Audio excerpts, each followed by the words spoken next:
Students of class 12, तो आज एक इंपॉर्टेंट टॉपिक देखेंगे और टॉपिक को हम क्वेश्चन के फॉर्म में देखेंगे। तो क्या क्वेश्चन है पहले देख लेते हैं। अन्योन प्रेरण किसे कहते हैं? दो लंबी परिणलिकाओं के अन्योन प्रेरकत्व हेतु व्यंजक ज्ञात कीजिए तथा साथ ही साथ यह बताइए कि ये कौन कौन से कारकों पर निर्भर करता है। तो बच्चों देखो, दो लंबी परिणलिका में हमने क्या क्या माना है, ये चित्र पर ध्यान देना जरूरी है आपको। तो देखिए, ये एक परिणलिका हमने ये वाली मानी है, ये वाली परिणलिका को हमने क्या बोल दिया है? S1 बोल दिया। ऐसे ही हम आगे बढ़ाते जाएंगे। इस परिणलिका का नाम हमने क्या दे दिया है? S1। इसमें फेरों की संख्या क्या हो गई? N1। ये पहली परिणलिका हो गई। और इसमें जो धारा बह रही है वो धारा का नाम क्या बोल दिया है? I। इसी प्रकार हमें क्या लेना है? दूसरी परिणलिका।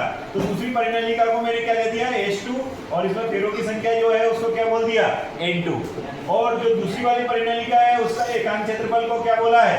A। और पहली परिणलिका है उसकी लंबाई को क्या बोला बेटा? L बोल दिया है। ये दूसरी परिणलिका है, ये दूसरी परिणलिका आपने बना ली है ना,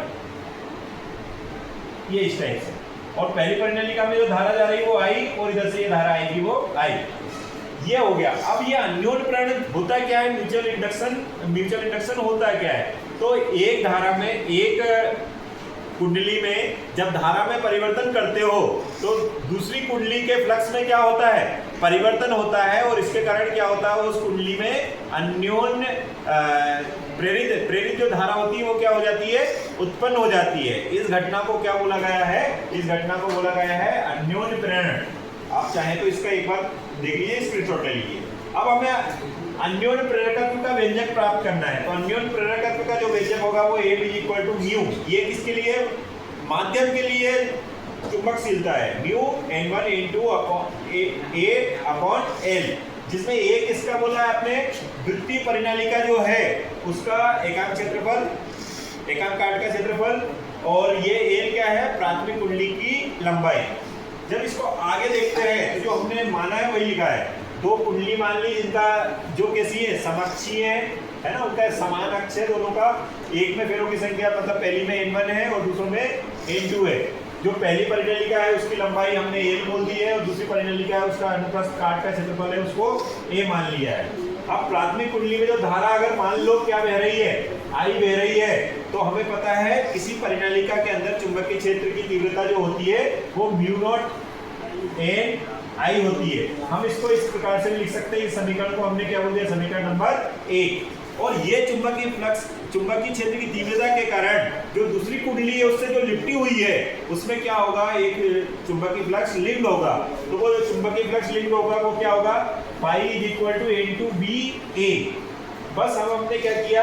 फाई की जगह फाई, और यहाँ पर हमने B का मान रख दिया। समीकरण 1 से क्या कर दिया? समीकरण 2 में B का मान रख दिया, और B का मान रखते तो ये आ जाता है। और हमें पता है अन्योन प्रेरकत्व की परिभाषा से हमें पता होना चाहिए कि जो चुंबकीय फ्लक्स बटे धारा होती है। तो हमने क्या किया? चुंबकीय फ्लक्स की जगह M × I लिख दिया। तो M × I, जब हमने इनको गुणा किया तो ये हमें मिल गया। अब ये तो हमने वायु निर्वात के लिए किया। अगर वायु निर्वात की जगह अगर इनके बीच में क्या हो? कुंडली के बीच में माध्यम हो, कुंडली के बीच में क्या हो? माध्यम हो। इसमें हमने कोई माध्यम भर दिया, माध्यम भर दिया जिसका मैग्नेटिक परमिएबिलिटी क्या है? म्यू है। मतलब चुंबकशीलता कितनी है? म्यू है। तब आप इसको इस फॉर्म में लिख सकते हो।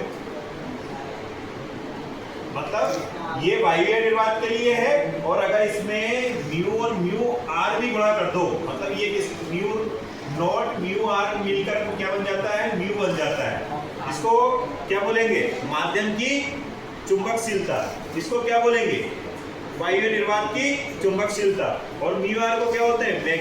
Relative magnetic permeability. क्लियर है सभी को? चलिए, तो ये हमने व्यंजक प्राप्त कर लिया, लेकिन एक पार्ट और है इसमें। कौन सा पार्ट है बच्चों? ये पार्ट है कि ये किन किन कारकों पर निर्भर करता है। तो जैसे स्वप्रेरकत्व निम्न कारकों पर निर्भर करता है, वैसा का वैसा ही अन्योन प्रेरकत्व भी अन्य कारकों पर निर्भर करता है। ये आपको मैं होमवर्क में देता हूँ। Okay, thank you.